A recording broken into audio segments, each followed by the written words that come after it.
coming back around again. So we've got a real Chicago day for it. This is it, guys. This is Chicago weather. You're here for the real experience. We're also going to learn about the history of the city, and we're going to do that by way of the buildings. That's the other reason I'm here. I'm going to help you folks decode and discover all the stories that these buildings have to tell you. And this is an amazing, unique experience. This is not something you can do anywhere else in the world. We have sort of a trophy case of architecture here that you can't see anywhere else. So you guys are in for a treat today. Now, talking a little bit about the history of the city. Chicago starts off in 1837 with 4,000 people. That qualified it as a city back then. In 1837, that's when Chicago officially gets started. We've got close to 3 million people now, so we've grown a little bit since then. But you know, the history of Chicago goes on well before that, right? Before any of the settlers first got here, we had Native Americans living all throughout this area. Potawatomi, Ottawa, to name a few. And then it wasn't until about the 1600s that you had French explorers come through here.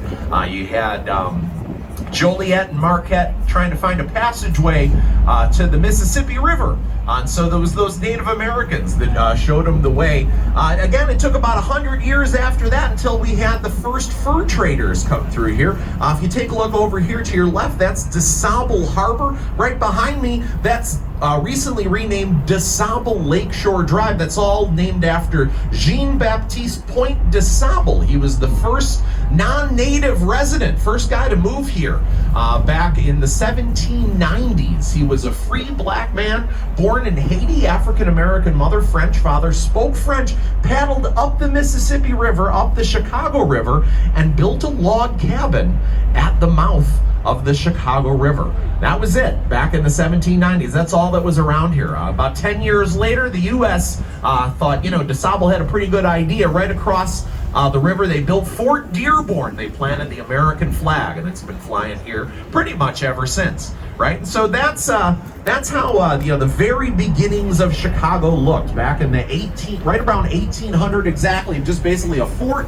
and a log cabin. That's all there was. By 1837, 4,000 people, and now we've got about close to 3 million. Now, as we head under these bridges, it's like a curtain goes up on the main reason that we're here today. The architecture, right? So as we come out under DuSable Lakeshore Drive, this is it, folks. Welcome to Chicago. We've got a lot to talk about with the architecture today, so we're going to get started right away. We're going to talk about the newest addition to our skyline, third tallest building in Chicago. Take a look here on your right. You see this sort of blue wibbly wobbly building here. This is the St. Regis, designed by Chicago native, born and raised right around here, by the name of Jeannie Gang, superstar architect, went to Harvard, won the MacArthur Genius Grant, certified genius. Like I said, third tallest building in Chicago. However, this is the tallest building in the world designed by a female-led architectural firm. So we're very proud of that. Changing face of architecture right here in Chicago. We've got so much to talk about with this building.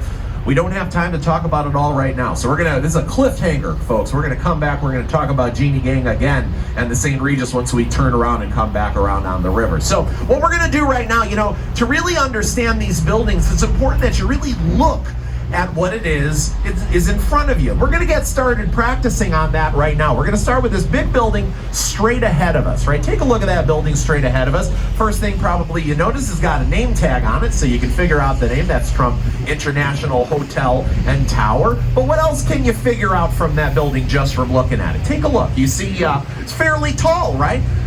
That's actually the second tallest building in Chicago. Part of the reason for that, take a look at that stick up on top. You see that? That's a spire. That's included in the height of the building.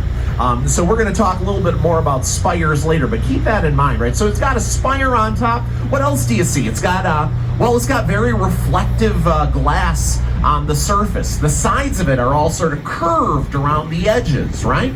You can see the neighbors reflected on the surface of the building.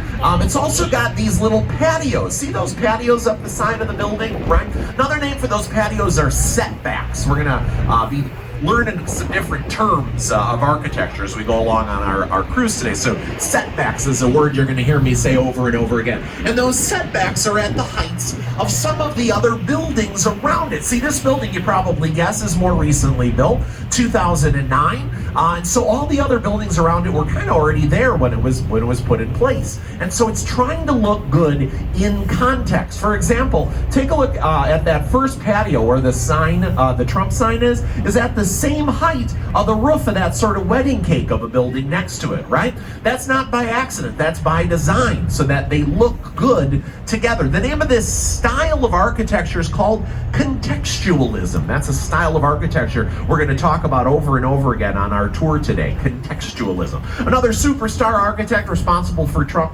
International Hotel and Tower, Adrian Smith, again, born and raised right here in Chicago. He is sometimes referred to as the tallest architect in the world, not because of his height, but because he is also responsible for designing the tallest building in the world, the Burj Khalifa in Dubai. If you want to get a sense of how tall that is, take two Trump towers, stack them on top of each other, and that's how tall the Burj Khalifa is. Now, we don't have the tallest building in the world anymore here in Chicago, but we are responsible for raising the architects that go out and design them. Now, let's do a little compare and contrast. Let's jump over from a more recent building to an older building. Take a look here on the right. Take a look at that building, right? You already know just from looking at it that that's an older building. Why? Why do you know that? Well, it's more decorative, right?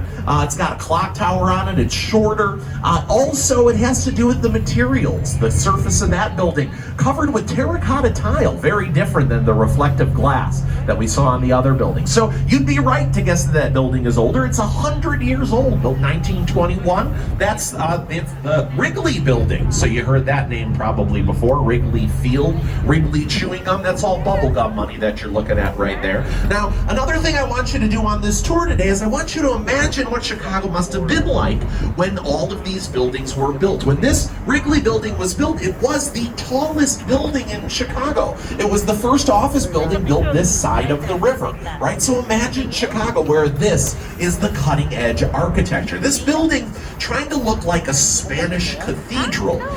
So the name of this style of architecture is called Spanish Revival style. Now that begs the question, why are they building buildings that look like Spanish cathedrals in Chicago in the 1920s? Well, the city's pretty young, so we don't have our own standards of beauty yet. We're just kind of borrowing ideals from Europe. Now, this is a very interesting part of the river. We're going under Michigan Avenue here. And remember I told you about that log cabin and that fort that were the first things that were here in Chicago? Well, the log cabin was built right here.